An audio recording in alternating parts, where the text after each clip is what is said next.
what your brain and your nervous system's expectation is has so much to do with your actual experience, because your brain is constantly comparing your environmental experience in the moment to what it thinks should be happening or is going to happen. It's constantly. And so when you have, especially say acute pain or an injury, something that's surprising, it's very attention grabbing. Your brain automatically wants to figure out what is the cause and what is the source of that, because that's the point of a pain signal. You're in harm's way, you need to get out.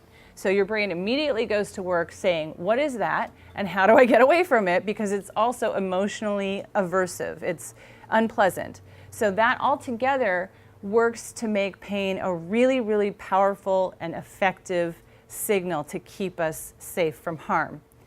However, there's a but, when pain becomes chronic, all of those brain areas are still activated, and in fact, the research is showing now, this is really new, brain imaging research is showing that the activity of brain circuits shifts from when you have acute pain. This circuit, this thalamus and somatosensory cortex, the sensory discriminatory part is strongest. This is where you see most of the activity, like, what is it? I feel it. What's going on? I feel that, you know?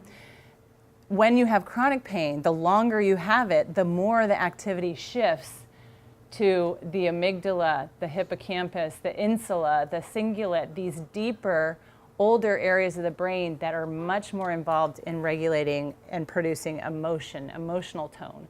So it becomes much more of a mental illness, really. I mean, I don't think there's anything wrong with saying, and many people in the field do believe that chronic pain should be seen as a disease in itself. There's a lot of, well, it's a symptom, and sometimes it is. It's the most common symptom of any disease or problem. It's the most common reason people go to any doctor is pain. So yes, it's a symptom of lots of things, but there are definitely cases where you can't find a cause or a reason for it, and it has its own physiology, a pathophysiology, like it changes the structure and function of the nervous system, including in the brain.